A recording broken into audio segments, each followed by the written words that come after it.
Mark Loran goes on gate 2 for Peterborough. In gate 3, it's Stuart Robson for the home side, Coventry. On the outside, Nigel Sadler for Peterborough. Remember the home side, that's Coventry, wear the red and the blue helmet colours throughout.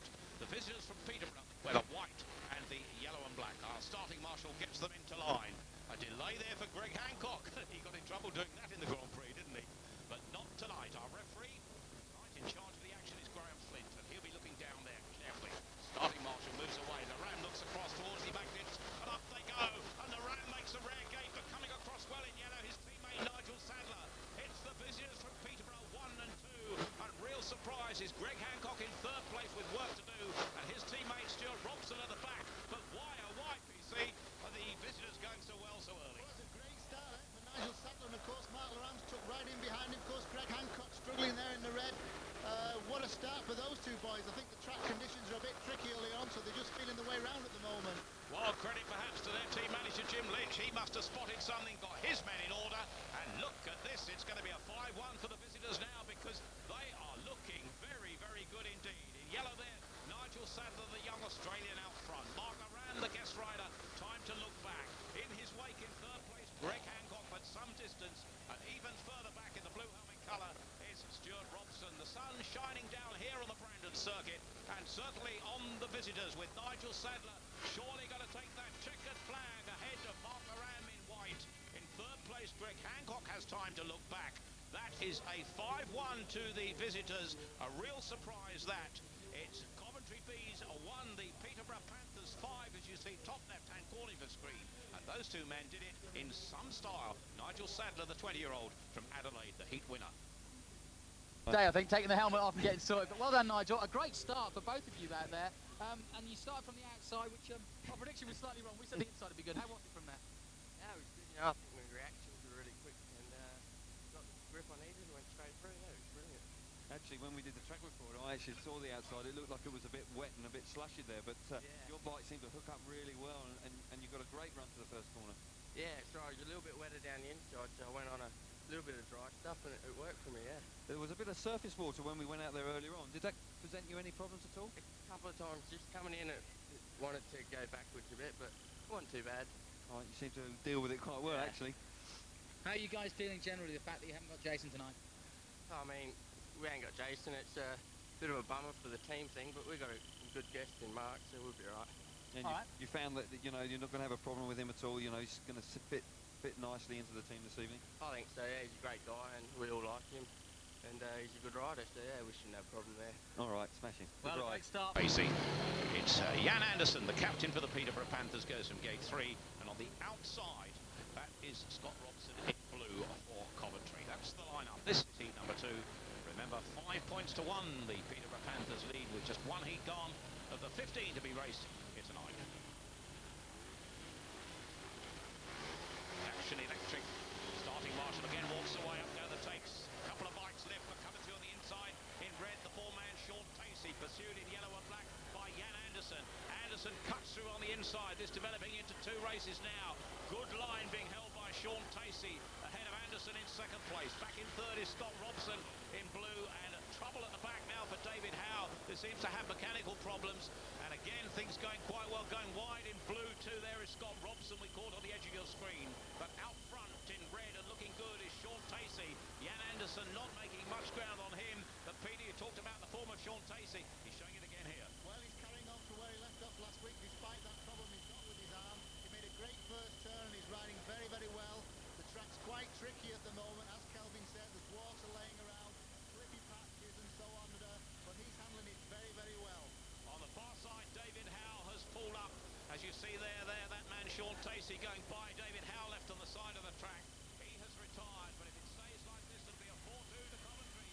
Closes the gap.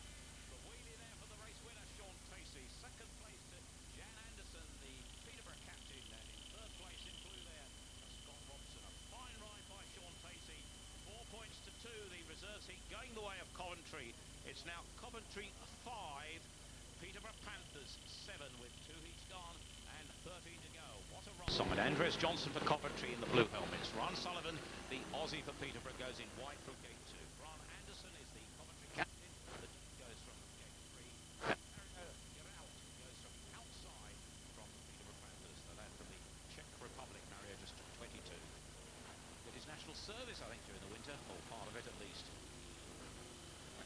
Johnson in the white and blue leathers there. He goes from the inside. Riders pulling back. A little bit of smoke there on the outside there for Mario get out. As the riders line up for this heat number 3. A reminder, it's Coventry 5, Peterborough 7 so far after 2 heats. This heat number 3. Motors roar, up go the tapes, and away on the inside is Andreas Johnson to pick it up. Everybody else goes wide, but picking up the grip, and now coming through inside and out in the red helmet colours there. The experience of Brian Anderson picking it up on the outside. Ron Sullivan, the 2 Grand Prix riders out front. Man left at the back is Mario Yeralt, but what competition now between in the white helmet colour Sullivan and in the red Brian Anderson, who goes through a real battle for the front 2 places. They're side by side here. You can see there's Sullivan on the outside riding the wider line, but of course there's Brian Anderson riding the inside, crossing those wet patches, but of course at the moment it's actually Ryan Sullivan who's just hanging on to that lead. Ron Sullivan picking it up where it matters, being able to pick his line, of course, because he's just in front. Brian Anderson's experience would chase him all the way, but with a lap to go at the moment, the man in white there, Ron Sullivan from Adelaide, is looking to be in charge in this heat and should win it from here if all goes well. In second place in red is Brian Anderson, going slightly wide on the far bend. And in the blue helmet colours in third place will be Andreas Johnson and Mario Yeralt. Desperately disappointing, but from that point of view, that's the share of the points. It's 3 points apiece there for heat number 3, and that's 8 to Coventry, 10 to Peterborough, and we really have a match on our hands. And from the start, well, it was important, and Brian Sullivan did well to match Brian Anderson. Yeah, just look at Andreas Johnson on the inside. He's absolutely clear here. He's going straight into the lead, but he turns late and he loses some speed as he comes around that turn. He looks across, he sees Brian Anderson on the inside, but he does not see that Ryan Sullivan is coming down the outside, and that's left Ryan a big run. He's in the dirt. Well, I didn't really have a lot of choice. Sort of got stuck on the outside, didn't make a good start, but I got a really nice run through up the corner up there and just seemed to be getting grip everywhere. Yeah, you ran down the outside of Andreas Johnson there, and looked like you took him by surprise, actually. Yeah, I think I did, you know, because he didn't leave me a lot of room, but it was just enough to squeeze through, and I saw Brian then coming up the inside, and I managed to get a good run and stop Andreas, and then run around them. Yeah, actually it looked very, very tight from where I was here. I was surprised you weren't rubbing the end of your handlebar off. Yeah, But it was quite a brave move, actually. Yeah, you know, it's a tough meeting tonight, so I want to get into it, and form's been looking up lately, so I'm feeling confident. Yeah, it showed there because, you know, that could have been one of those situations where you, if you weren't feeling confident, you would have backed off, but you kept it going there. Yeah, you know, I've got a bit of faith in Andreas as well. You know, I know he doesn't ride the fence, and I know he wouldn't do that to me if he did realise it was there, and you know, so it worked out in my favour, and it's one So of those you got your moves trust in the Swedes, have you? At least my teammate, you know. So. Oh, there you go. Well done, Ryan. Fitness okay? Heard you got a bit of a groin strain. You okay? It's feeling better, yeah. You know, I've been at the physio yesterday and a bit today, and it's feeling a bit better. It's not perfect, but it's coming there. Well done again. Great stuff. Coventry. Next to him is Jan Anderson, the captain for the Peterborough Panthers, riding from reserve. Billy Hamill goes from gate 3, and Sam Taysar, Czech Republic rider, goes from the outside. He comes from Ostrava originally, the 35-year-old, the oldest rider in action here tonight, Sam Taysar on the outside. This, remember, is heat number 4, with the visitors from Peterborough leading by 10 points to 8. A bit of adjustment there for Scott Robson. And you heard from Kelvin Tatum. Starting practice this week, I wonder if it'll count here from the inside gate in this heat number 4. The starting marshal gets them ready to go. He walks away. Away they go. A bit of creeping in the tapes, and on the inside, well, once again, it looks as if Robson is left there, because sailing away is Jan Anderson, but round the outside in white goes Sam Taysar, and down in blue is Scott Robson. The darting technique perhaps letting him down. We have an exclusion light on with the rider in red, Billy Hamill, and another shock and other problems for Billy Hamill, because although Scott Robson came off, the heat had been stopped by our referee Graham Flint, with Billy Hamill excluded for touching the tapes. Now, they have an option here, either to allow Billy Hamill to go from 15 yards back or to bring in a reserve, Peter Collins. What do you think they'll be doing at this stage? Well, this is going to be a guess, but I would suggest with the rider of Billy Hamill's capability, I'm sure that they're going to put him on 15 yards. Well, we'll have to wait and see. Billy Hamill is still out there, and it will be the first time we've seen this here, because Billy Hamill is going back to pits. They can introduce a reserve, of course, the only remaining reserve. Of course, that they have is Sean Tacey, and he's in pretty good form, so it may well be worth it. It has to be a tactical decision, doesn't it? Yeah, it's a difficult one. I mean, it's Billy's first ride. Sean Tacey's already had a ride, and Billy I have to interrupt that, of course, there, because we saw the replay of Scott Robson coming off. He'll be pleased to restart, but Billy Hamill, we can see at the tapes there, Billy Hamill on the... Well, there he is, and I don't know how the referee quite... So what did he do, Peter? Actually, Billy moved before that shot there. He actually rolled onto the tape, and the tape didn't go, and then we picked the shot up after he'd actually committed that offence, Tony. Well, I wonder if we might be able to see that from just a bit earlier when the fence was actually caused. Billy Hamill, we understand from the pitch that Billy Hamill will start from 15 yards back, which means he will go from the outside, and the two riders inside him will have to adopt alternate positions according to their team. So Billy Hamill goes from the outside. His partner Scott Robson will now have to go from gate 2. So there'll be a reshuffle here, and this could be an interesting manoeuvre. Susie Perry is with Billy Hamill. Well, Billy, this is the first time that we're going to actually seen this 15 yards back. You know, how is it going to affect you? What are you thinking of? Well, track conditions are pretty tough to be 15 yards back. As you can see, it's quite wet, so if I can stay out of the roost, and you know, I'm going to go for it. I got nothing to lose. There's nothing else that you can do, is it? It's quite difficult to overtake out there with these conditions, isn't it? Yeah, it's just wet and slimy, so it makes it extremely difficult to. Yeah, there's not many racing lines, unfortunately, but maybe I can create a few. Sometimes, though, it's quite good to start 15 yards back because you get the momentum, don't you? I don't know. We'll find out. We certainly will when we go back with Billy. Robson gate 2, Tacey gate 3, and Hamill on the outside, which means a swap of gate positions from how they originally started, but that's to accommodate the man Billy Hamill on the outside there, 15 metres back. There we can see the distance. He mustn't creep over that line. He has, I think, for my money, he's got a real flyer, Billy Hamill, at the back, and now he sets out to catch them, and by the first bend, well, he's got them in his sights, and Billy Hamill is going to go all the ways by one. Man out front in white is Sam Tacey. In second place is Jan Anderson. Billy Hamill, look at him through now into second place, and this is what Speedway is all about. A former world champion in more ways than one, Billy Hamill, now setting out in pursuit of Sam Tacey, and if he makes this PC, what a ride it'll be. What a ride. He'd already passed two riders on the first lap. You can see he's really got the bit between his teeth now. He's actually catching Sam Tacey riding that inside line. He's trying to avoid all that dirt being thrown up there from Tacey. Whoa, with just over a lap to go there. Sam Tacey's on the outside. Billy Hamill coming through on the inside. Hamill is really flying. Back in third place in yellow is Jan Anderson. Back at the rear in blue, that's Scott Robson. But Hamill can still catch him. Hamill has a bit to do. Can he do it on the last bend? Sam Tacey here want him to go wide, but Tacey's going to hold him off there. In second place is Billy Hamill. Third in yellow is Jan Anderson, and that's another 4 points to 2 in favour of the visitors from Peterborough, and that means that it's 10 points to Coventry, 14 to Wolverhampton, to Peterborough, and a heat victory there for Sam Tacey. In second place in red was Billy Hamill. Third in yellow was Jan Anderson, and certainly what a heat for many reasons. Yes, just look at that. That seems a long 15 yards to me, but it must be right. But already on the first turn, Billy's inside his teammate there, Scott Robson. You can see as they come onto the back straight, he's got the wheels in line very early, dives up the inside of him. Now he's got Jan Anderson in his sights. Jan actually gets a little bit of grip in the wrong place, makes a bad corner, which allows Billy to dive up the inside. Now he's in second place. He's in pursuit of Sam Tacey. Hero, but obviously you don't heard that song, but brilliant stuff, Billy. And tell us, what's it like to start from back there and going into that first corner? Pretty fun first turn, you know, you get a good look at everybody's rear end, but you know, I was able to pick my line, you know, and I made a good first lap. I thought, oh, okay, you know, and I was catching them in 3 and 4, but turn 1 and 2. Take a look at it here. Here's your start, and you can see yourself almost out of picture. Tell us what happened. Right now, I'm just trying to stay out of the roost because I'm catching 3 guys' roost. And I saw Robbo go to the outside, so I went to the inside, and he locked up.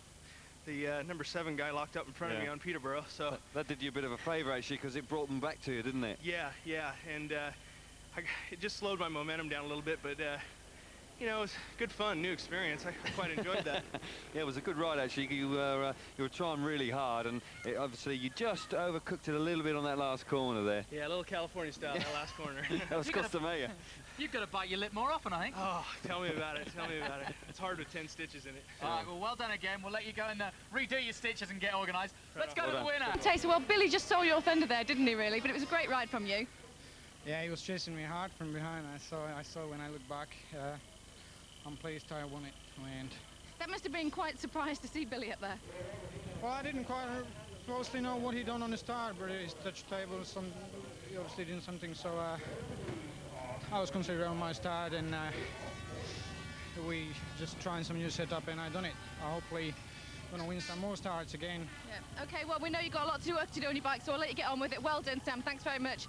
Rather on the inside in yellow is Nigel Sadler going for Peterborough. Brian Anderson in red goes from gate 2, the Coventry captain. Mark Laram, the guest rider and number 1 tonight for Peterborough, goes from gate 3. And Andres Johnson, who we saw there, goes from the outside. And, well, here Peter Collins, Nigel Sadler, pretty impressive first time out, but we've got to watch Mark Laram. Yeah, Nigel Sadler had a great first ride, but of course, also in the blue helmet there, Andreas Johnson made a great start in his first one, but of course, there's Mark Laram, he's the man, and of course, Brian Anderson next to him, he's going to be a big threat as well, but if anyone can master this wet kind of track, then Mark Laram can. There are the riders. On the inside in yellow, Nigel Sadler. In red, that's Brian Anderson. In white is Mark Laram. On the outside in blue is Andreas Johnson, and away they go. Bird's eye view sees Laram into the apex of the bend first. Anderson pushes away, though, as he picks up some grip on the inside. And now the battle joined between the two Grand Prix riders, Brian Anderson and Mark Laram. Back in third place, Andreas Johnson. In fourth and trailing them all, Nigel Sadler. But here goes a typical Laram move now as he puts the pressure on Brian Anderson. And this will be some race from here on. Yeah, Mark's trying really well. He's gone very wide on that bottom end. He's trying all different lines. You see him on the bends. He's inside, he's outside, he's all over the place. And here he is trying to get on the inside now of Brian Anderson, who made a bit of a mistake there. Mark's got a load of grip, but just doesn't seem to have enough speed to go by. Well, Mark Laram, of course, won his British title a few weeks back here, and he's putting the pressure on Brian Anderson as we go into the last lap. Anderson locks up again. Laram does too. Can he do it? He picks up the grip. Anderson does too and stretches that lead. Back in third place too is Johnson. Bucking and rearing is Mark Laram, but the cheers of the Coventry fans as Anderson takes this one ahead of Laram. In third place is Johnson. 4 points to 2. That is to Coventry. It's now 14-16, just 2 points in it, with the officials leading by those 2 points. But Brian Anderson, well, it was a battle all the way with Mark Laram. 2 Grand Prix riders, ding-dong all the way. Well, we could see what happened there. Brian Anderson makes the start, and it just shows if you make the start, it is easier because, of course, when you've got somebody behind you like Mark Laram, again, we see that there. Brian Anderson in the red, gets to the corner, just round the inside. He's got the best line. Mark Laram very wide here at this point, but Brian Anderson's got all the drive on the inside to go past Mark. Mark just missed that drive, but of course, from now on, he's playing catch-up now. He's doing his best to get by Brian Anderson. Anderson's running wide on that corner, but Mark Laram's never going to give up. Well, Anderson won it all the way, and now he too is in our studio with Jonathan and Kelvin. Good ride. Excellent ride. I couldn't reiterate it more.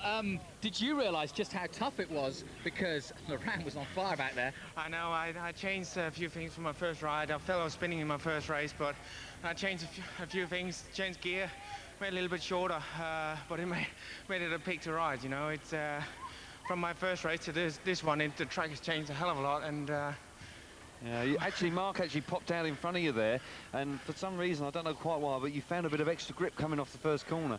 Yeah, you know, the track graders out there, you know, they have actually pulled in a little bit of dirt, and I actually spotted that when I entered the corner. And got the wheels in line and come out really quick, yeah. Yeah. After that, though, you seem to be, although you were leading, you seem to be having a tough time keeping a smooth line. Was that because you've made the bike too short, or the adjustments you've made it too hard to ride? Yeah, exactly. The adjustments I made, you know, in my first race, I was actually sliding too much going into the corner, so I made it a little bit shorter, changed gear, and I was actually hitting a bit of dirt going in and getting into troubles all the time. Anyway, you held on. Super Well done, ride. Brian. And at the moment, the man who gave him... With some dirty old bloke here who's trying to clean himself up for me. Mark, you're having a great evening, aren't you? I must say, I'd like you to pick my lottery numbers for me this week. Could you do that? Yeah, I've never done the lottery, so I might change my view on that one, maybe have a go at it. But yeah, things are going all right. The track's not very good. It's a bit heavy in places and wet, you know. It just spoils the racing early on, but I think later on we'll get a bit of a racing line out wide. It'll be better. You seem to try everything. You seem to try every single line possible out there, but you just couldn't get by, could you? No, because you get the roost off the back wheel and it just slows you down so much. But you know, with the dirt hitting you, you need so much power to get by. You just can't do it, you know. But I tried as hard as I could, but he was just in my way every time. So. Well, you know what? That's all you can do, and that's all Peterborough ask of you. And now we go back to Tony Millard and Peterborough. Robson, he's for Coventry. Of course, Sam Taysar goes from gate 2 in white for Peterborough. Greg Hancock, the 1997 world champion, goes from gate 3. And Ben Howe, the youngest rider among the clientele out there tonight, he goes from the outside. This is heat number 6. All of them trying to get just the right position, PC. And, well, there's David Howe. Problems last time. Can he do better this time? Yeah, I wonder if he sorted that bike out. It seemed to be a recurring problem. His bike didn't actually stop, but it was misfiring badly. Hancock in red, and that man in blue there, Stuart Robson. That completes the quartet for this heat 6.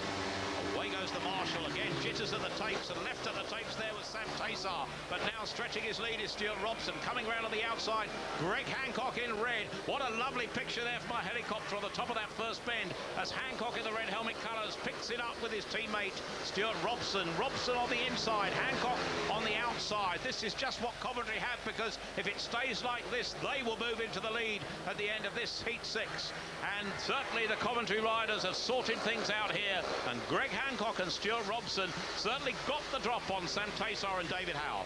Yeah, this is really good team riding here. This is just what Coventry need, because this will take them 2 points in front. Of course, the Coventry boys there, they're riding as a pair. They know now that they're far ahead of the Peterborough boys. Greg Hancock's riding the wide line so as not to throw shale over Stuart Robson, and that's the ideal thing when you're team riding. Keep your teammate just as clean as you.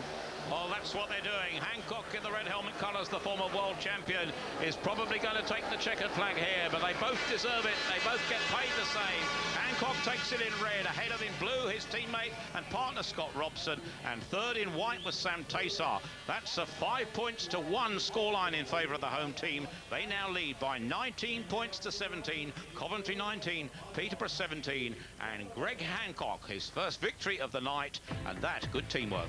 Yeah, well, just watch this start there. That on the inside was Stuart Robson. He made a rocket start there. He actually went almost before the tape when you can see him there.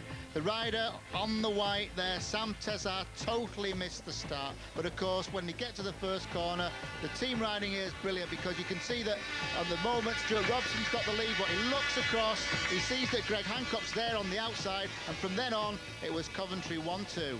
What great teamwork. And Greg, first of all, you played that just exactly right. Well, I think both Stuart and I made really good starts there, and track's starting to turn over a little bit, getting a little bit patchy in places, and you know, we just tried to ride the perfect line, and he did a great team ride there, covered the inside well. And Stuart, you look behind you, you saw him coming, you knew how to play it. Yeah, it's, as Greg said, the track's a bit patchy at the moment. It's really hard to stay on the inside, but we managed to do it, and yeah, we're good. Right, were you just having to back off a little bit coming out of the corner so you stayed side by side? Actually, the other way around a little bit. Stuart was coming into the corners, or coming off the corners a little bit faster than I was. Right. And I was having to sort of race harder in, and he was knocking it off for me to get in. But 1 or 2 times it did happen that way. Guys, let's take a look at the all-important start. And perhaps, Greg, take us through it from the start. Well, I made a pretty good jump there, and I just looked across and saw Stuart coming too. So then I tried to start to move back up on the line there, and almost overlocked it just there, but hit the dirt just right, and Stuart left me plenty of room. Took a quick look, and yeah, it's, I nearly overcooked it a bit there. I nearly did a bit of a donut on the first bend, and I kept on doing it on the first and second bend coming in every time.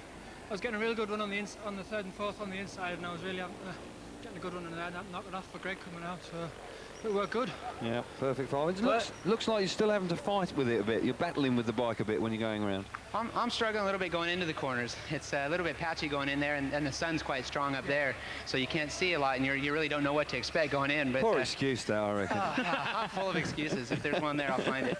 19-17, you lead it now. You guys are up for it. These guys have come out firing, but you're up for it, right? Oh, definitely. I think the two of us, we're riding really well together at the moment, and we intend to get a couple more good rides in here. All right, the bees, they are buzzing. We'll take a short break. We'll be right back. Ron Sullivan, the Australian for Peterborough. Billy Hamill, the American for Coventry, goes from gate 2. Root goes from gate 3 for Peterborough, and Sean Tacey, who flew in that reserves, he number 2, he goes from the outside. It's going to be tight all the time, and Peter Collins, this is another competitive meeting. Yes, it is. I'm very interested to see what younger Sean Tacey's going to do on the outside, because he's been flying, and we'll just see if we can carry on this form in this next heat. Well, I know you mentioned the importance of the reserves heat, which he won, but how much is that a confidence booster? Well, the way he's been going the last few weeks, I mean, it's exactly what you want. All the time his confidence is building, and of course, you know, when you like that, you can go out and beat anybody, and I love to see these young boys on a roll like that. Well, he's not too old, but he's had lots of experience. Now, the starting march clears away, and away we go. On the inside in white, it's Sullivan with confidence here now. In red, in second place, Billy Hamill, locking up slightly, but picking it up.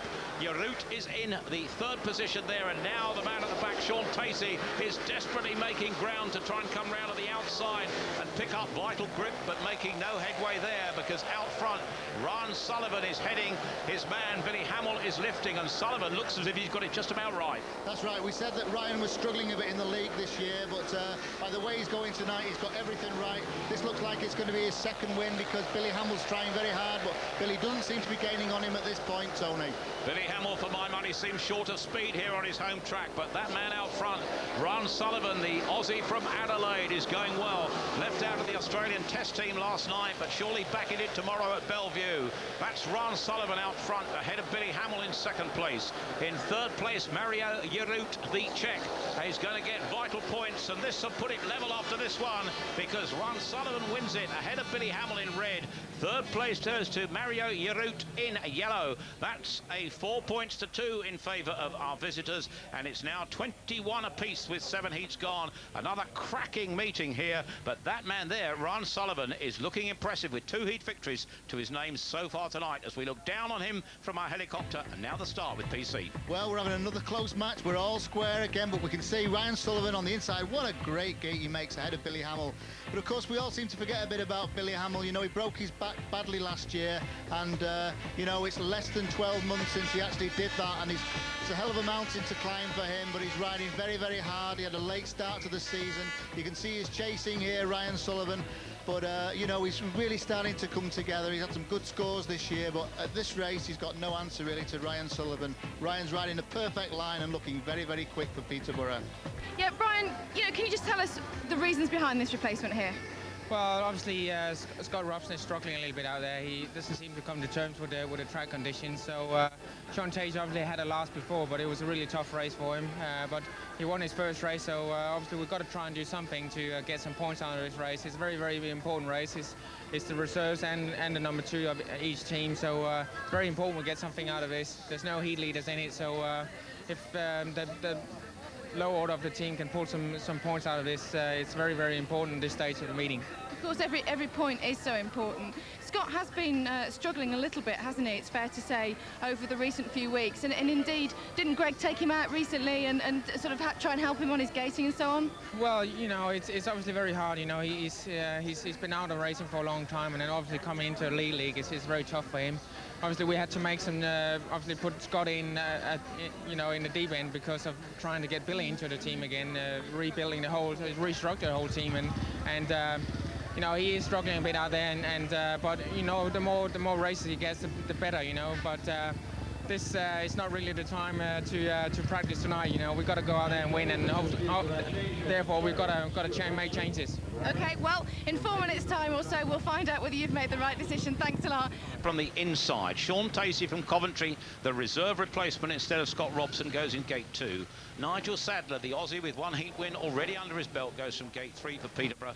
And on the outside is Stuart Robson.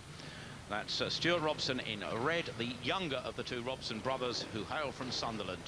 More to go after this. Remember, the last one is over 6 laps. The home team Coventry, red and blue helmets throughout. The visitors from Peterborough, white and yellow and black. And away we go. And on the inside in yellow, it's Jan Anderson. Anderson. He picks... Oh, look at that! Aerobatics, bikes flying, bodies flying everywhere. Our referee, Graham Flint, has to stop that.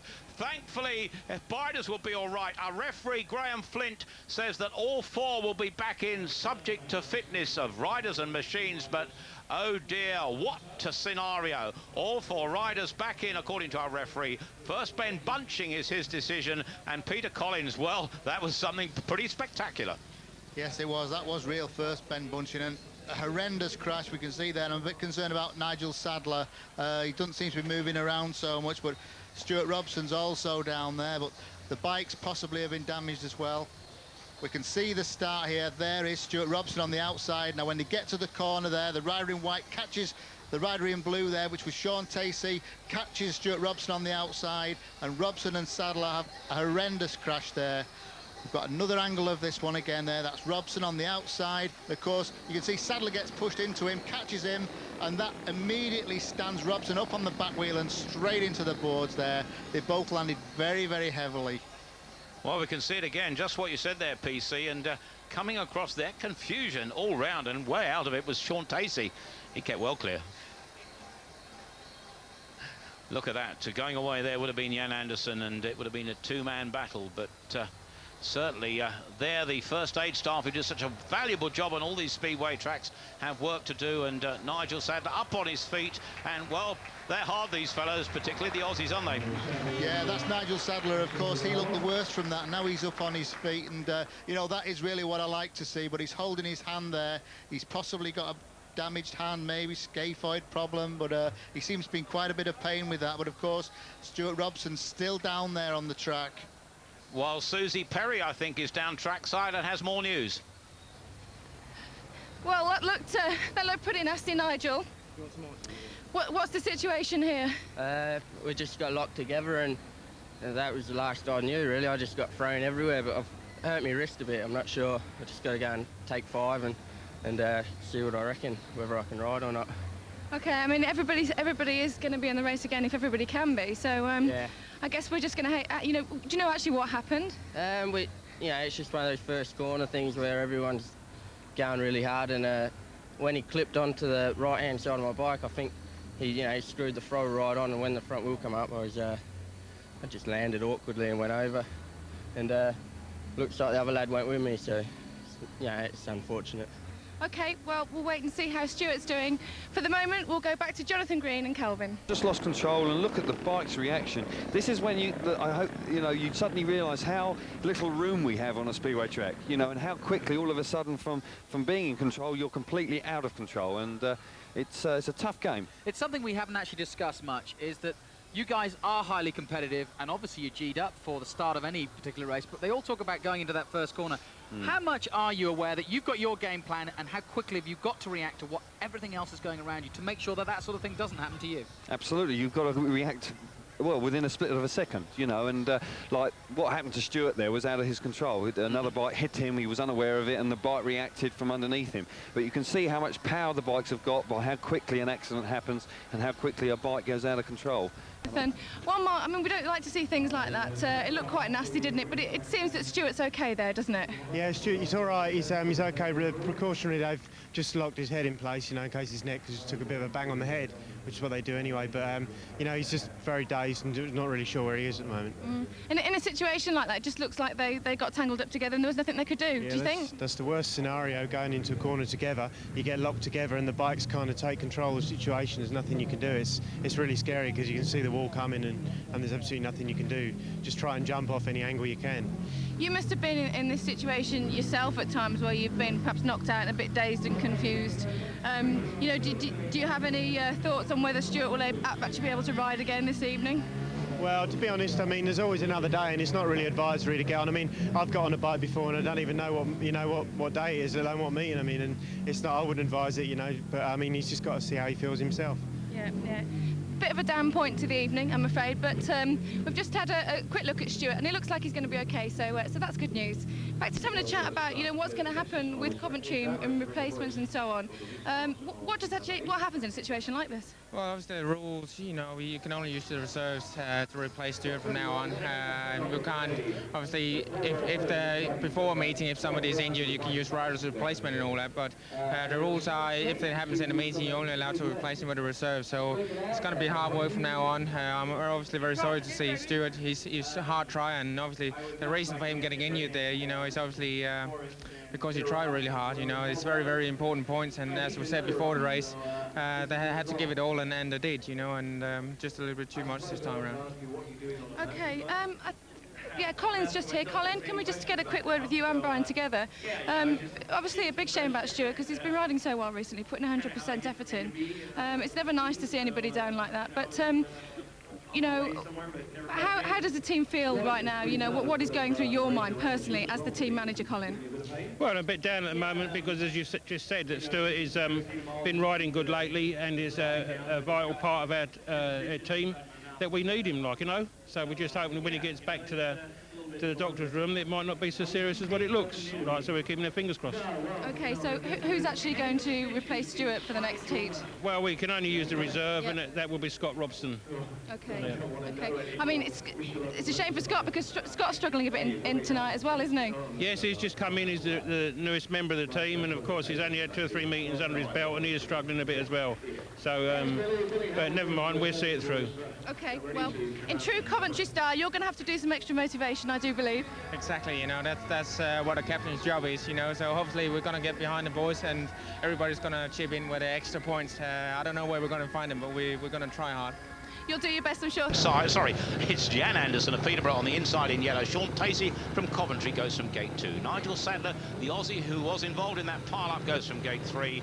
And it's Scott Robson now going in the red helmet colours on the outside. That's the lineup for the restaging of heat number 8. Officially all 4 back in for first bend bunching, but Stuart Robson out because, of course, he was injured when he collided with the fence along with Nigel Sadler. That's Jan Anderson, the reserve but captain. But PC, what about the track? Is it tough to ride down that first bend? Yeah, it's getting better, but like some of the boys said, it was watered a little bit late. It was a little bit patchy, and the dirt there is quite heavy on the outside, slippery on the inside. And Robson on the inside in yellow there, Jan Anderson back view off as the starting marshal sets them up. The motors up go the tapes, and away in pole position is Nigel Sadler going around the outside, but picked up by Jan Anderson on the inside. Sadler goes down the outside. It's Peterborough 1 and 2. Disappointment for the Coventry pairing with Sean Tacey in blue trying to come through and split them, but at the rear it's Scott Robson in the shadow perhaps of his brother, now in medical care. But it's Coventry, it's Peterborough 1 and 2 out front now. In yellow there, Jan Anderson. In white, it's Nigel Sadler, and another chance for team riding.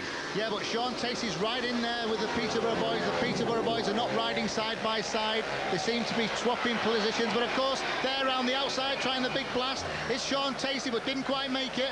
Well, they'll surely have another go because he's going wide, and the visitors from Peterborough holding the inside. It's ding-dong, and now through comes Tacey again to the cheers of the Coventry fans, but I'm sure Nigel Sadler won't let him have it that easy as Sadler puts the pressure on again. Jan Anderson in yellow there is going to take the checkered flag, but it looks now as if Sean Tacey will pick up that second and could be valuable place. And third in white is Nigel Sadler. That's the 4 points to 2 to the visitors, and now it's 23-25, and certainly from the point of doing my calculations again, it is certainly a lead indeed for our visitors now by 23 points to 25 with 8 heats gone. Yeah, now here's the start. Look there, Tacey really snaked on the start. The Coventry boys totally missed the start, but the Peterborough boys seem to have everything sewn up there around the first turn. We can see there that the rider in white, Nigel Sadler, makes a great start, and of course covering round the inside is Jan Anderson. Of course down the back straight we go. It looks at this point as though the Peterborough boys have got this all sewn up, but of course Sean Tacey is having a big go. Now here's that move. You can see Nigel Sadler makes a bad turn, and up the inside comes Sean Tacey, nips past him on the start and finish straight to grab that second place. Well, that second place meant a 4-2 indeed to Peterborough. They lead. Scott's down here in the pits with me. Couple of points adrift, Greg. obviously, you know, just had a bad incident happen, so what's the morale like of the team at the moment? Oh, well, obviously, that kind of hurts our morale a little bit, losing Stuart Robson. He's been a key force in the team lately, and we're going to miss him terribly. But right now, we've just got to keep ourselves under control. We got to make sure all the guys are fired up and get out there and make sure we don't let these Panthers get the better of us. Sean certainly tried to make a point out there just now, didn't he? Oh, yeah, definitely. I mean, Sean's he's been going really well this year, and I think he's got a load of confidence, and to see him out there make a pass like that, it just shows his true potential, and we want to see him keep it up. Have you got any latest news on Stuart? As far as I know, they took him to the hospital for observation on his neck because I think he passed out there for a minute, so they need to do all the safety checks, make sure there's no broken bones in the spine or anything. Okay. What sort of things, you know, is Brian and yourself really, because you're a big motivator in the team, you know, what are you saying to get the team going? Oh, well, we got to kind of put these things behind us, really, and just maintain a good positive attitude and really get out there and attack the track. It's a little bit difficult still. It's a good fast track tonight, the way the water's turned over in the dirt and made it really consistent, but it really is tough out there, and you got to make those starts and be aggressive. How has the track progressed as the night's gone on? It's gotten a lot better. To start with, it was pretty wet and slimy and really inconsistent, hard to ride, but as it started to turn over, it makes the dirt sort of gets a little bit more grippy. It's got more tacky, and that's better for racing because you can get in that and you can find 2 or 3 racing lines, and that's what we want. We've seen an awful lot of racing lines tonight. We've seen Sean taking pretty much all of them, I think, and indeed Billy. So now we're going to go back to Tony. Peterborough. Gate 2 is Andres Johnson in blue for Coventry. In yellow, it's Jan Anderson, that man we've been following, on his way now to tapes. And Brian Anderson, his younger brother, is on the outside. Families at war. Well,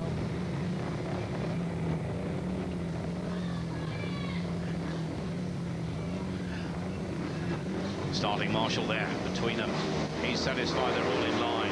This could be an important heat, and away they go. 3 of the riders lifting, but to the apex of the bend, Jan Anderson in second place picks up the speed and goes by Andreas Jonsson. Jonsson looks back, but at the rear, Sam Taysar is down, and this will be a great opportunity for Coventry to pull back this 2-point deficit, because bucking and rearing, and Jan Anderson is having problems as Andreas Jonsson, oh, he's all over the track as he tries to go by, and coming through on the inside is Brian Anderson, and now it's Anderson 1, Anderson 2, but both from different teams, of course, and now coming through is Andreas Jonsson, and the Coventry fans are delighted with this.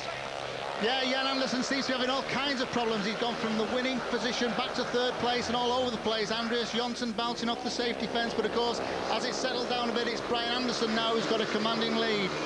Ding dong goes this battle, because this 5-1, if it stays like this, will now put Coventry back in front, and their fans will be cheering the victory of this man, their captain, Brian Anderson, in front and going well with Andreas Jonsson, and just about making the finishing line in the end will be Jan Anderson. But that is a 5-1 to Coventry, and that is exactly what the home fans wanted. At 28-26 they lead now with 9 heats gone and 6 to go, and Brian Anderson and Andreas Jonsson congratulate each other on a fine performance to give their team their second 5-1 of the night and put them in front. There's the result. Brian Anderson, Andreas Jonsson, Jan Anderson, and Sam Taysar struggled. Yeah, at this point it looks as though the rider in yellow, Jan Anderson, has got all that grip and going to go down the back straight, which he does, straight into the lead. Sam Taysar went down onto the track, but of course he gets up straight away when he sees his teammates actually in front. But we can see the start again. The rider in yellow, Jan Anderson, hasn't made a clean start at this point. Andreas Jonsson's made the best start. He's leading around the first turn, but all the grips out there, and of course that's where Jan Anderson is, and down the outside he goes for the lead. But of course you can see Sam Taysar's looking straight across there to see that his teammate's in the lead. He gets up and clears the track straight away, so the race isn't stopped. Well, we can see exactly how close it is. It's now Coventry in front by 28 points to 26. You really pulled that one out of the bag, and Andreas, you looked like you were riding a bucking bronco for a minute out there. What was going on? I didn't really know. I was just looking at Jan all the time, and then I should go into the corner. I was just getting all the grip and just going straight, so I was lucky that I could turn. You seemed to gate well, and then you seemed to lose it, and then it came back, and then you were in and out and in and out. It was a great ride for you, wasn't it? I'm riding quite terrible tonight, so I don't know what I should have said. Okay. Well, it was some great team riding anyway. But Brian, you know, it was a great ride by yourself. Well, I gotta say, you know, say what Andrea said. You know, it was looking really, really exciting at one point, and I thought it looked like he was going to come off at one stage, and it actually made a lot of room for me instead, and I could go in front and sort of control the race instead, you know, and it seemed to be that when I was in front, he sort of settled in a little bit, easier behind me, which obviously, for the team point of view, is looking a lot better. I mean, we were talking earlier and you were saying, you know, I think we're going to struggle now with motivation, and obviously everybody was thinking, you know, a little bit about Stuart. He's obviously on everybody's mind, but you seem to have all been very professional and not put it behind you, but been able to cope with that very well. Well, obviously we're racing 3, 4, 5 times a week, you know, and in different leagues, so we obviously got to go professional about it, and we obviously, well, both Andreas and I talked about the race before we went out, you know, do this, do that on the first corner, and try and see if we can help each other. That's what, you know, team running is for, and I'm really glad we pulled it off, and hopefully we're going to keep going from now on. Okay, well done. The boy done good, as they say. And Jan Anderson, your brother, is in the studio now with Jonathan Green. Yeah, thanks, Susie. And I think the reason we dragged you up here, Jan, is that we just saw you nipping out to the track. Me, myself and Kelvin have been talking about it. What did you see out there? You know, I've just been out in the race, and I came from first to a third, you know, and it happened within a lap or something like that. And I really struggled, and when Andreas really come hard under me, you know, he had all sorts of troubles as well, you know, so yeah. I was just having a look what Sure, it looks like when you're coming into the corner, it looks like it's sort of pushing you in hard. It's very grippy coming in, you know, it's very, like, there's a lot of clay put in as you come in, and then after a few yards it just goes rock hard. Right. And you come in with a lot of speed, and you've got to turn the bike because you come in so hard, and then you know, suddenly you just go around. Because you actually made a fantastic start in that last race. You actually beat your brother off the start quite comfortably. Yeah, I had a good start there, but you can see here again. Yeah. Bit of family rivalry, That's it. You know, I don't want to lose there. That's right. But it happened later on anyway. So. Right. But you've made quite a good first corner. Yeah. Andreas obviously slightly in front of you, but he's locking up a little bit there. Yeah, you see. that's right. And I just. Do you think that's why Sam went down? That's why, because it's loose and marbly there. It's the same. He come from the inside where it's a bit tacky coming into the corner, and you see that now where he comes in. From head on here. Gets a bit of grip there. Yes. And he hits the marbles. Right. And he just spins round. That's right. And that's it's very, very inconsistent, and it's really hard to race a track when it's like that. Yeah. So, but there again, it's the same for all of us. Yeah, but you rode well, I thought.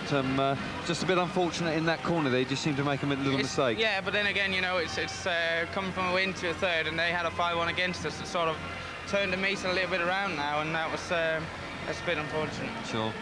It's tough to keep all your concentration. We were talking about it a little bit. You've got distractions with people falling off. You've already described the problems on the track itself. Is everybody getting their head around this or not?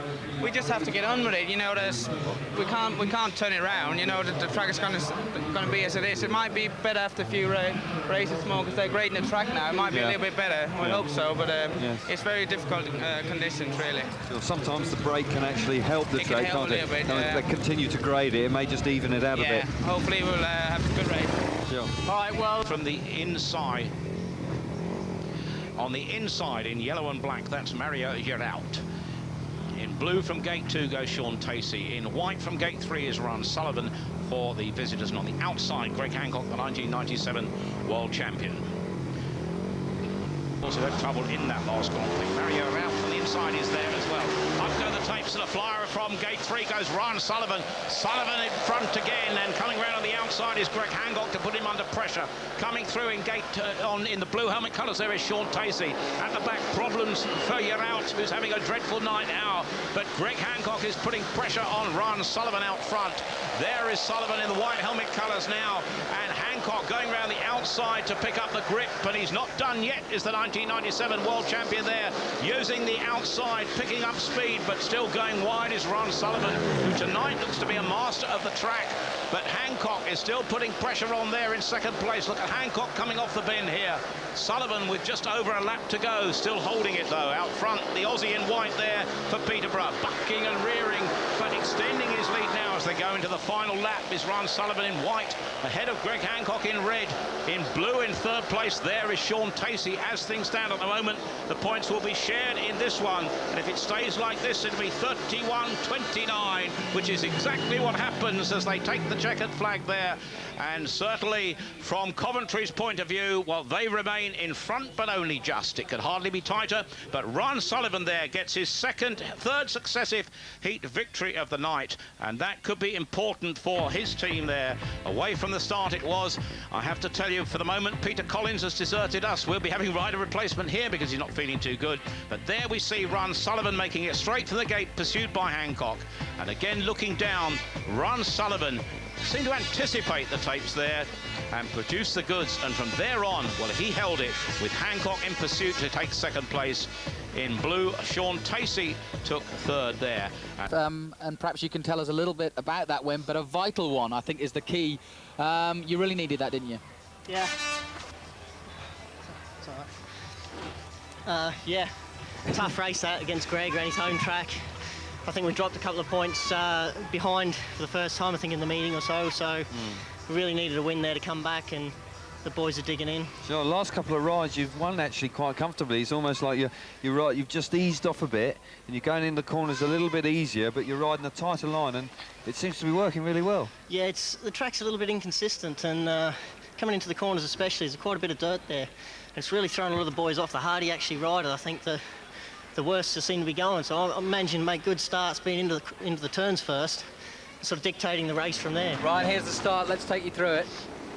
I didn't feel I made a fantastic start, but it's hooked up going to the first corner nicely. Right there, it's get a load of grip coming in, then there's nothing there. Yeah.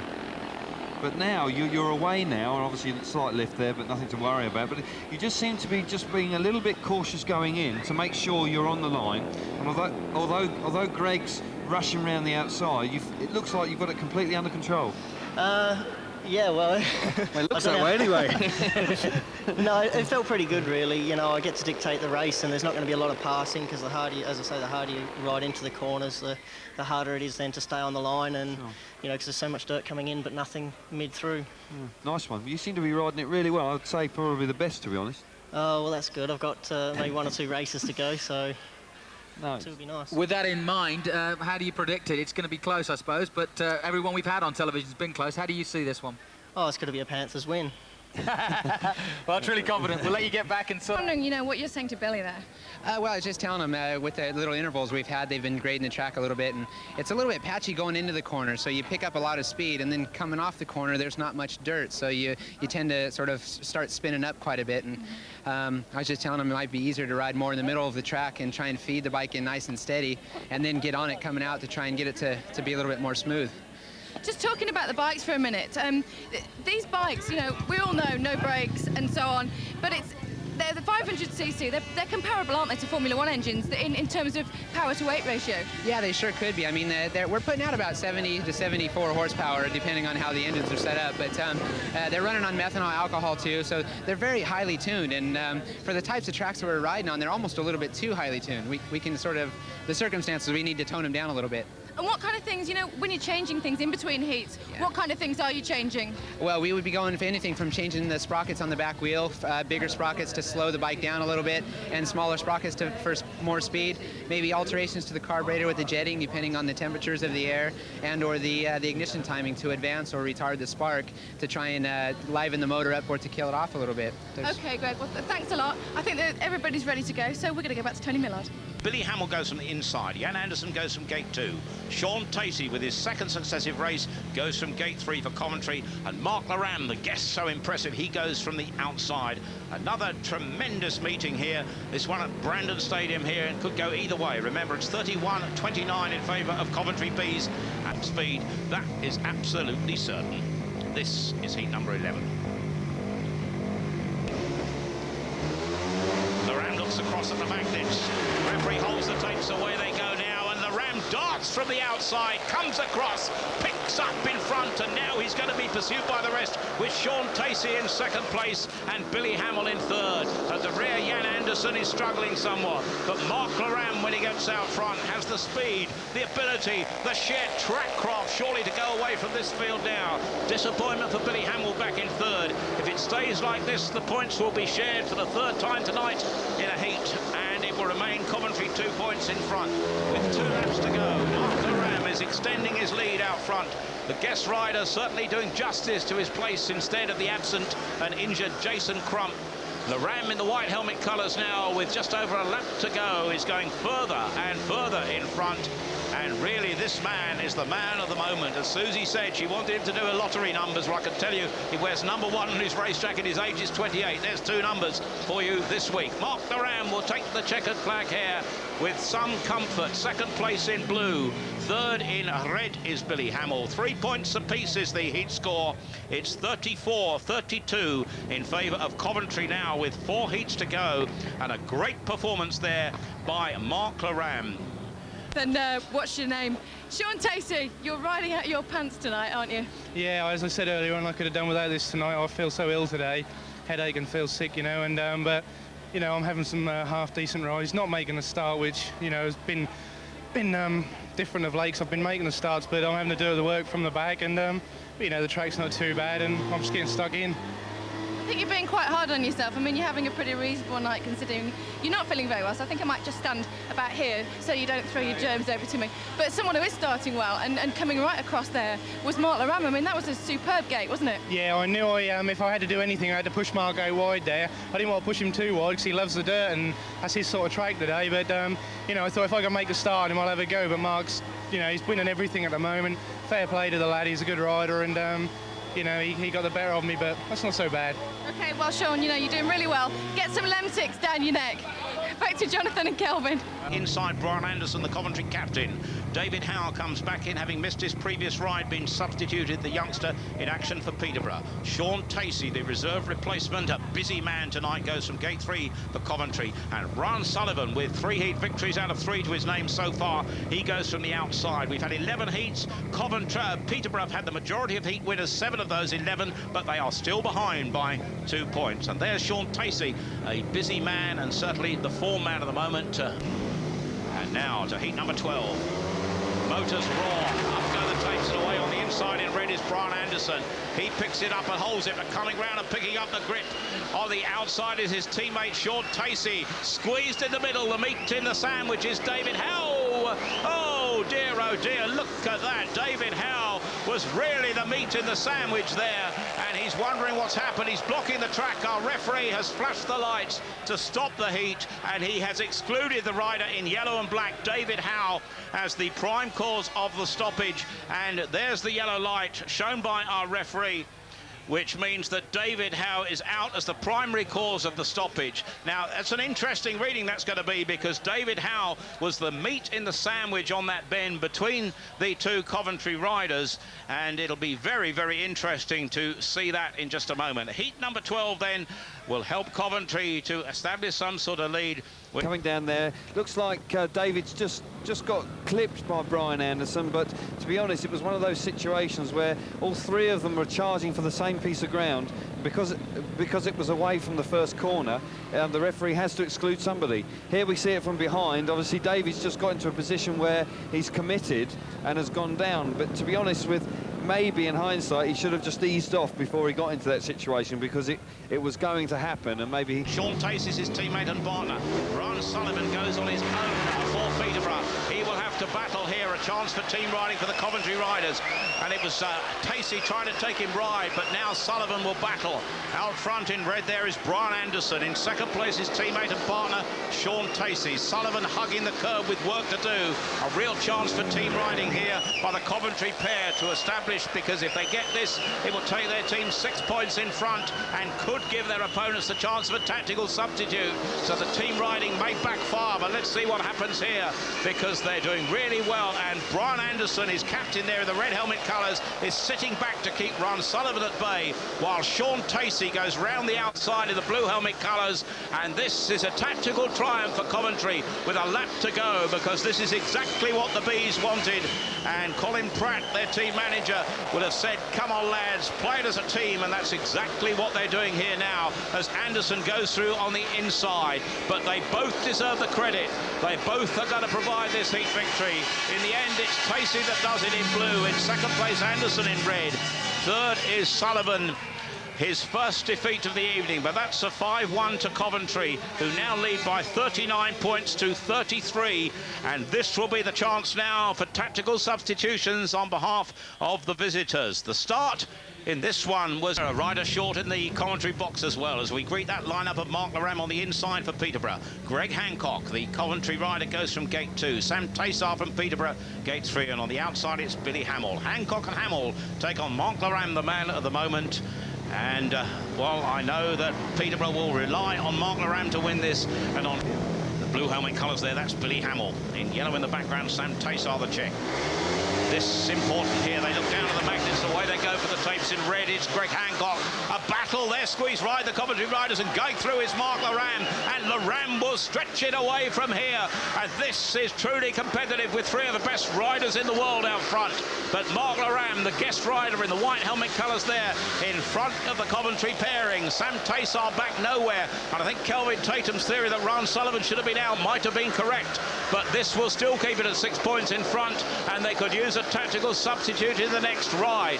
With 2 laps to go, Mark Laram out front in the white helmet colours. In blue in second place, Billy Hamill. Red in third is Greg Hancock. The Americans for Coventry, second and third, and Sam Taysar tailed off, but now looking good, as he has done for the last 3 or 4 weeks or so.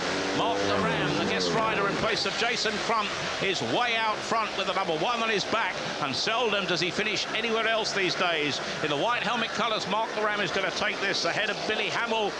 In blue in second place, Greg Hancock in red. It's another share of the points. 3 points apiece now. Coventry 3, Peterborough 3. It's 42-36 in favour of Coventry. And there, looking back, is Mark Laram to greet, and so familiarly he does these days, the checkered flag. I think he'd wonder what was happening if he wasn't greeted by that when he goes across the fight. Sensational. Sean Tacey goes from the inside. Ron Sullivan goes from gate 2. Andreas Johnson goes from gate 3. And Mark Laram has to go from the outside because he's going from 15 metres back, and he will try and make it up and get by them to pile up the points. We'll have to do a lot of mental arithmetic, but this is heat 14. Up go the tapes and away. There is Laram. He's made ground already, but up front, Ron Sullivan is out front. That's the man in the lead for Peterborough. Now, if Laram can catch him, the whole thing could change. There is Laram trying to pick off Sean Tacey at the back, coming through on the inside, but there's going to be some team rising here. But look at Ron Sullivan out front. Laram's through. Oh, he's taken back. Tacey comes back. Laram comes back into third place.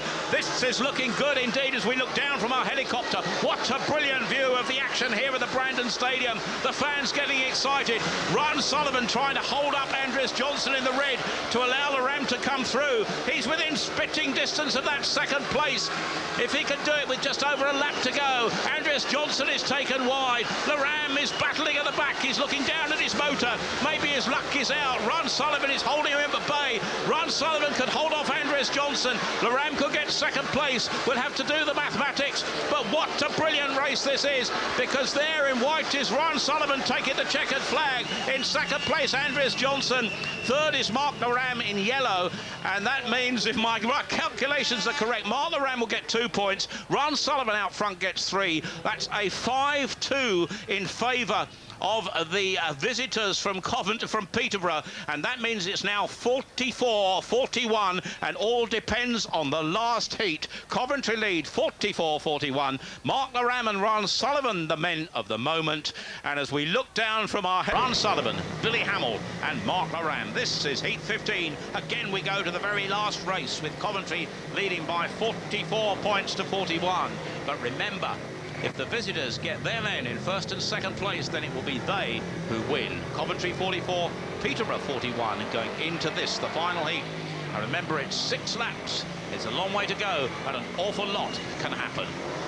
Here we go with the final heat of the night. Up go the tapes and away they go. For the man in blue it is, it's Billy Hamill that makes the gate. Mark Loram comes through, puts him under pressure.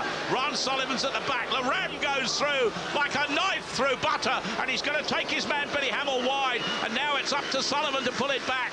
But that man Mark Loram, but coming back willingly is Billy Hamill. What a battle out front. Hamill in blue, and now coming through in second place is Brian Anderson, but Loram goes again into second place, but this will be enough to give victory to Coventry. There are still 4 laps to go, and an awful lot could happen with Billy Hamill out front for Coventry. Mark Loram putting him under pressure. Loram bucking and rearing and making a challenge for first place now. It's all action here at Brandon Stadium as we come to the end of the 3rd lap here, and still Loram puts him under pressure, but Billy Hamill is out front. Battle joined, and through goes Mark Loram now to pick it up. Loram is in front, but Sullivan's got to do something at the back to save this for Peterborough. Mark Loram is battling well, and with 2 laps to go, Mark Loram's in front of the Coventry pair, and if Coventry keep it like this in 2nd and 3rd, they will win the meeting. But out front, Mark Loram, true brilliance with a lap and a half to go. In 2nd place, it's Billy Hamill. 3rd in red is Brian Anderson. Ron Sullivan can't pick it up here. Last lap now, and Coventry, with these 2 men in that position, will know that they've done enough to win this meeting here tonight. But what tonight speedway we've had. The 2nd and 3rd places don't matter. It's the Coventry riders in 2nd and 3rd, but Mark Loram wins this ahead of in blue in 2nd place, Billy Hamill. 3rd in red is Brian Anderson. It's a share of the points, 3 apiece. It's Coventry 47, it's Peterborough 44. Another marvellous night Speedway, and another marvellous night for the man of the moment in British Speedway, indeed in World Speedway, Mark Loram. He may have produced it from the tapes here. It was a battle all round, because the 2 Coventry riders there in red, Brian Anderson and Billy Hamill, well, they squeezed it out. Ron Sullivan was left at the gate. It meant that Peterborough needed something from Sullivan. We can see it again here, sadly for Peterborough. The man in yellow, Ron Sullivan, was slowly away. Mark Loram picked it up and put the Coventry riders under pressure out front, but Billy Hamill in blue there did all he could. Loram went through the 2 like a knife through butter at that point, with some really exciting speedway. And what a night it's been, always round here, because although Mark Loram took... More of us, but Billy Hamill, tell us about that one.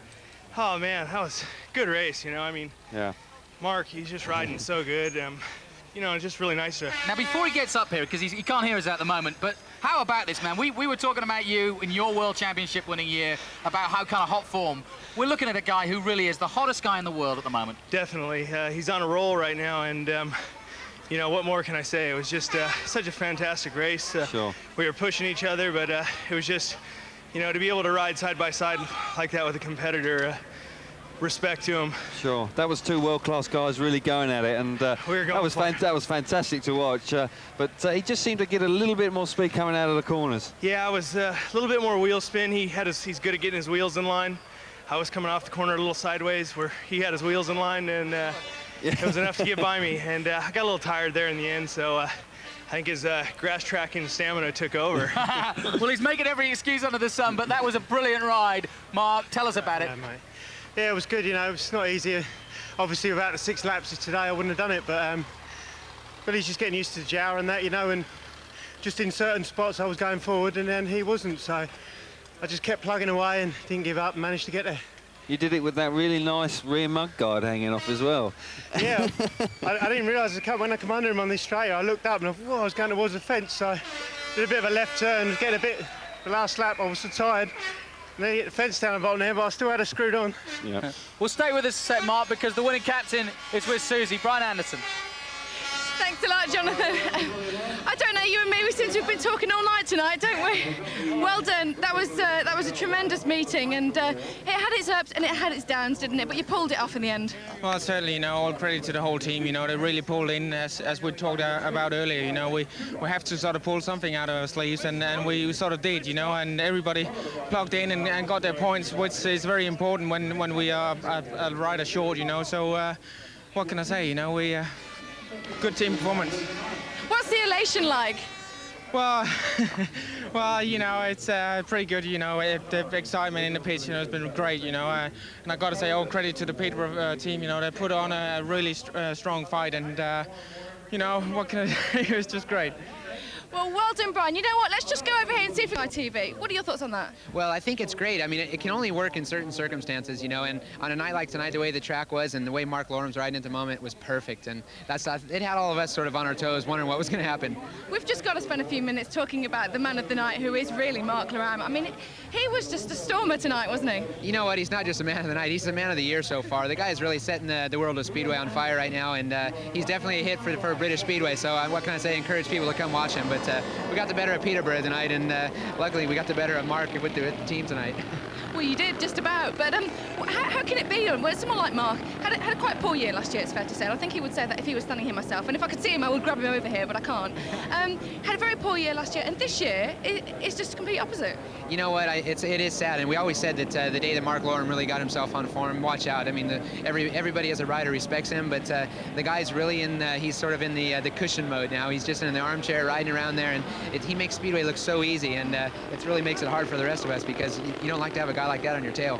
I've got to say, let's just talk about the last heat there for a minute. There just didn't seem to be anything that anybody could do to catch him, did there? His speed was so quick down the straights. Marcus, he's an expert at keeping his wheels in line, as we say, when he keeps it tracking all the time, and he never locks the bike up too hard because then you slow down, and he keeps that thing going, and what can we say? He rode the you-know-what out of that bike, and I'm glad it's not me that's doing all the work in that engine. That's absolutely true, isn't it? But the thing with Mark is, I'm going to try and grab him over here if I can see him in a minute, but he's not the most confident of guys, is he? You know what? Don't let him fool you. He's very quiet and very restricted in his ways, but I think deep down the guy's full of confidence, and that's one thing that's really good about him. He's quiet, but on the track he really means business. Well, he certainly made business tonight, and you know what? I feel good. I've lost a lot of weight this year and I'm fitter than I've ever been. You know, the bikes are going good, and when you believe in your bikes and you get good scores, something's come into it what I haven't had before, and I actually believe in myself a lot more now, which is half the battle, you know, whereas before I think I did lack a bit of self-belief, you know, and I think the more confidence you get, the better you ride, the better you go. And the Grand Prix, I mean, when you see the likes of Billy Hamill and Greg Hancock, you know, literally paling to your dominance tonight, that must give you a lot of confidence going into the Grand Prix ahead. Yeah, it's far too easy to get complacent with these meetings, you know, especially with the qualifying stage. You only need a couple of bad rides and you're out, but certainly the way I'm going at the moment, I've got a better chance than I ever had of succeeding and doing well and getting in that top four every time. So we just got to wait and just hope I can keep it up, you know. Again, consistency is the name of the game. Sure. You know, obviously last year you had a disappointing year, get knocked out of the Grand Prix. Was there any conscious decisions you made over the winter time to change things or to alter it? You say you've lost some weight. Was that something you wanted to do to be fitter and stronger this year? Well, it was strange really. I got really sick at the start of the season, and you know, with the sickness come the weight loss, which was really nothing I could do about it. But in hindsight, it was a good thing because it slowed me down for a month before the season. I concentrated on what I was eating and keeping myself well. And I think it's been a bit of a blessing in disguise. We've been talking about the Elite League, and I mean, you've been guest riding here, and you've got a good idea with the team that you're with. Things have, in terms of what we've seen on TV, been very, very close. Obviously, you're involved in other meets that we don't see. How do you see the Elite League panning out this year? Yeah, it's very hard league. Sweden's also a very hard league, but again, it's only 20 meetings a year, so the old British Elite League is I think the hardest and more consistently hard every week, everywhere you go, whereas you could go to Sweden and there'd be an injury like I had tonight, and they can't use a guest. They have to have like a squad or a rider replacement, so you do get your few week meetings where you think you can go and sort of do all right without too much trouble, but the British Elite League, you know, and it's getting difficult to win at home now because I think you're as well to ride away as you are at home these days. Sure. And these two teams, certainly two of the better teams in the league.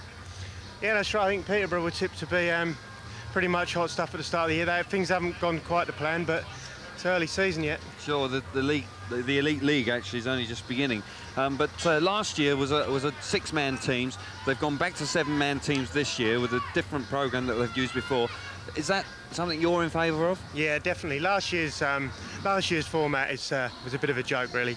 You know, it had like a ghost rider where you end up doing 7 rides a night, and you don't know where you're going half the time, and you're out in the next race and you're rushed. And so it's good to be back to a nice format where everyone I think's in agree who likes. And sure. I mean, I don't mind the 6-lap finals either. Like tonight, it paid off for me, but sure. We have had a few boring ones, but then changed after the first lap. Well done again, Mark Lorham. And as you can see, Susie's rounding up the winning team. I can tell you that Brian Anderson is already here. He doesn't have to wait for Susie. Thanks a lot, Mark Lorham. Well done, Brian. But a man who's with me in the studio now, he organises discos, I've heard. Is this true, Brian? Well, yeah, I've got a fan club who's organising disco, so we kind of have got one that's coming up pretty soon. So I'm looking forward to obviously see all the people there, all the fans and the supporters that we got here. So you know, I've got to say thank you to all the supporters here. They've been great. Come on up, boys. Thanks a lot. Well done again. Come on, enjoy your celebration. I know the fans here are well pleased with your efforts tonight. Greg, a little comment for you. We get a high five. Yeah, I think it was a heck of a meeting. I mean, we worked really hard for that, and I think it got a little bit scary there at the end, especially with that golden double and Mark Lorem. He's on form, and he's really a danger for all of us. And Billy, you stuck your lip out and did it. I did it, man. I mean, that was like I said before. That was a tough last race, and I hate finishing second, but you know that was probably one of the best seconds I've ever finished. Yeah, sounds So the B's going to go all the way? We intend to. We're not going to give up now. I think things are going good, and we got our sights set on a league championship at the end of the year, and also in the Craven Shield meetings as well. All right, well done, guys. I know you need to celebrate. We'll let you go and do it. Ray Chinnery, the